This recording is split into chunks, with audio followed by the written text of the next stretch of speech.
কিভাবে এত দামি দামি বেতের তৈরি আসবাবপত্র তৈরি করে তা দেখার জন্য আমি ছুটে গিয়েছিলাম ঢাকার কেরানীগঞ্জে। বেতের তৈরি জিনিসপত্রের প্রতি আকর্ষণ আমার আগে থেকেই ছিল। আচ্ছা, এটা কি বাঁশ নাকি বেত? বেত। বেত। এই বেতটা কোথা থেকে আনা হয়েছে? এটা বেতরা আসছে বার্মা থেকে। বার্মা তো আর বাংলাদেশ নয়, না, মানে এটা মায়ানমার। মায়ানমার। মানে বেতগুলা মায়ানমারের। মায়ানমারের। আচ্ছা, এই যে এত মোটা মোটা বেত আপনি খুব দ্রুত অনায়াসে মানে সোজা করে ফেলতেছেন, এটা কিভাবে? এটা বা আগুন দিলে এই জিনিসটা নরম হয়। নরম কখনো হলে পুড়ে যায় না? না, পড়ে না, পড়বে না। পড়লে পড়বে, আমি পড়তেছি না, আমি হিট দিতেছি নরম করার জন্য। এই যে বাঁকা, আপনি এটা সোজা করে ফেলবেন? সোজা করে ফেলবো। সোজা করার পরে কি আবার এটা বাঁকা করবেন? আবার বাঁকা করবো। আবার বাঁকা করবেন কেন? সোফা বাঁকা আবার ডিজাইনের মতো বাঁকা করতে হবে। মানে ডিজাইনের জন্য। হ্যাঁ। একদম হালকা, মনে হয় যে না 200 গ্রাম এরকম হবে। ওয়েটটা খুব কম, তাই না? আচ্ছা, ওয়েট বেশিও আছে। বেশিও আছে না, দেখি। হ্যাঁ, এটার ওয়েট আবার বেশি। কতদিন ধরে এটা করতেছেন? আমি প্রায় 35-40। কত বছর? 35-40 বছর। আপনার 35-40 বছর। আপনার বয়স কত? আমার বয়স 55-60।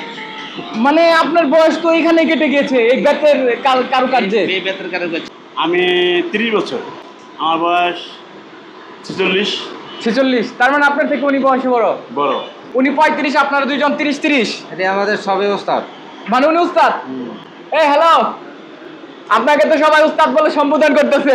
হ্যাঁ, আমাদের সিনিয়র তো। ওনাকে একটু ধরেন না, ভালো লাগতেছে? আমি এই যে ভিতরে এগুলা সম্পূর্ণ বেত, এগুলা কিন্তু আসছে বার্মা থেকে। ভালো আছেন? ইনশাআল্লাহ, আলহামদুলিল্লাহ। কতদিন হয় আপনি এখানে আছেন? না, আমি আছি 3-4 বছর। 3-4 বছর? 3-4 বছর খালি এগুলা সুলতাছেন?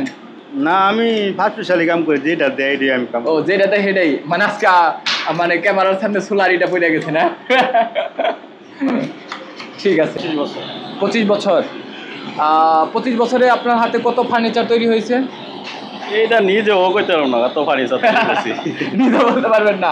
ভালো লাগে? ভালো লাগে। এটা কেমনে কেমনে শিখেলাইছি, ওটা শিখেলাইছি আর কি। অন্য অন্য কাজে করছি, কিন্তু এইভাবে সহজভাবে শিখতে হয়নি। এটা আমার তো সহজ লাগছে আর কি। সহজ লাগতেছে?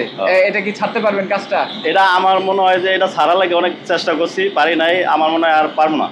আর পারবেন না? কেন পারবেন না? মানে এটা হাতের কাজ শিখে ফেলাইছি। হাতের কাজ করতে তো মনে করেন বেশি একটা সুতাটাকে আপনি ব্যাকা করে ফেললেন? হ্যাঁ। কি তৈরি হবে এটা দিয়ে? এটা দিয়ে একটা সোফা তৈরি হবে। এটা বড় তো একটা সোফা তৈরি হবে। কয় সেটের সোফা তৈরি করবেন এটা দিয়ে? 3 জন বসার একটা সোফা তৈরি হবে। মানে 3 সেটের সোফা তৈরি হবে এটা দিয়ে?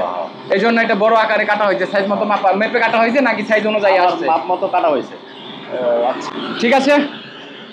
অনেক ভালো লাগলো। কিছুদিন আগে আমি কিন্তু এই বেতের তৈরি আসবাবপত্র কেনার জন্য আমি বসুন্ধরা ওই পান্থপথ মোড় ওইখানে গিয়েছিলাম। ওইখানে কিন্তু এইসবের প্রচুর পরিমাণে আমি দাম দেখেছি। এরকম একটি সোফার দাম ওইখানে ছিল আপনার 30-40, 50, 30-40 এরকম করে হয়, তাই না এই সোফাগুলা? হ্যাঁ, 40,000 টাকার মতন করে দেয়। 40,000 টাকার মতো এরকম একটি সোফা পড়ে। আর ঠিক এখানে কিন্তু ডাইস অলরেডি তৈরি করে ফেলেছে। এটা এক ডাইস, এটা হবে টি টেবিল, এবং এটা আবার আপনার সিঙ্গেল সোফা হচ্ছে। এক এক ডাইসের ওনারা কিন্তু সবাই 25 বছর থেকে, উনি আছেন এখানে 35 বছর, আর বাকিগুলো 20-25 বছর করে আছেন আর কি অবস্থান করতেছে। তবে ওনারা ওই কাজ করে কিন্তু ওনাদের খুব ভালো লাগে, এবং ওনারা বলতেছে যে অন্য কাজ করতে চাইছে, কিন্তু অন্য কাজের থেকে এই কাজে ওনাদের ভালো লাগতেছে। Thank you. এই দেখেন কাজ করা অবস্থায়, দেখেন কাজের প্রতি কতটা মানে আন্তরিকতা।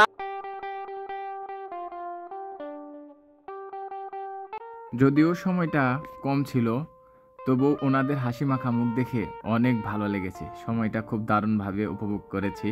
ওনাদের জন্য দোয়া রাখতেছি যেন ওনারা যেহেতু লং টাইম ধরে এখানে অবস্থান করতেছে, বাকি সময়টা যেন ভালোভাবেই কাটাতে পারে।